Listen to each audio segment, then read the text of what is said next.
When it comes to being a parent, sometimes it can get confusing, but we should always understand how to keep our children safe in our vehicles. With laws continuously changing, we're sometimes mystified at the most simple tasks. So we've asked our Sheriff's Service Specialist, Marianne Tucker, to demonstrate just how easy it is to buckle our loved ones in. Okay, first we're gonna put the shelf liner under the seat, and then we're gonna put the base down. And then we're gonna pull the seat belt all the way out. And then once we have it all the way out,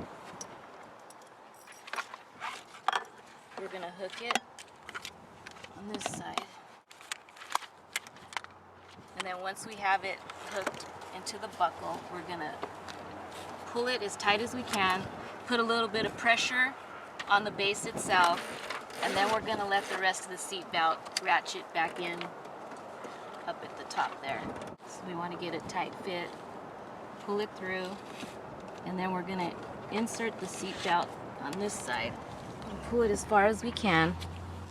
And then we're gonna make sure that it doesn't move more than an inch at the belt path, and then we know we have a secure fit into the seat itself. Okay, so this we're gonna put in here. It seems pretty easy, but if you're left confused, Rancho Cucamonga Police Department's chief lets us know what to do. All of our personnel at Rancho Cucamonga Police Station are all trained in how to teach people how to put a car seat in the back of the car. And they actually go to a class to learn how to do that. We also have car seats at the station that we will give to people if they don't have them. And because we are very, very strong about enforcing the laws as it relates to child safety and child seats. I mean, it's a very, very safe thing to do, and it's a very dangerous thing if you don't do it. The leading cause of death in children ages 3 to 14 are motor vehicle crashes. With the use of child restraints and correct child seat positioning, mortality rates can be reduced by more than 70%. By California state law, children must ride in a safety-designed seat until they reach the age of 6 or 60 pounds. Then the toddler law takes over.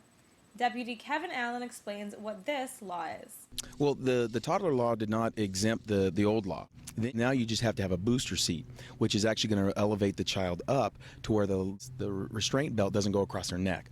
So you're trying to make it safer for them, so the belt, as it's designed, stops the support. You know, in an event of a crash, it stops the mass, the torso of the body, and doesn't cut the neck. So that's why that law was enacted by Jerry Brown. So you have the two laws, which are both still in effect. You have the child seat law, and then you have the toddler law. As our children develop into teens, safety concerns shift from booster seats to cell phones. With today's new generation, cell phones have become a near necessity. As parents and role models, it becomes our job to make sure there's a clear understanding of laws and safety concerns. California law clearly states that anyone under the age of 18 is not permitted to use a cell phone in the driver's seat, even with a hands-free device. Adults over the age of 18 may talk on a cell phone while using a hands-free safety device. However, texting is never allowed.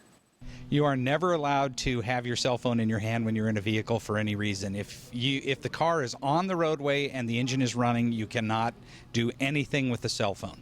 To learn more about traffic safety laws, visit the Office of Traffic Safety's website at www.ots.ca.gov. This is Gabrielle D'Addario.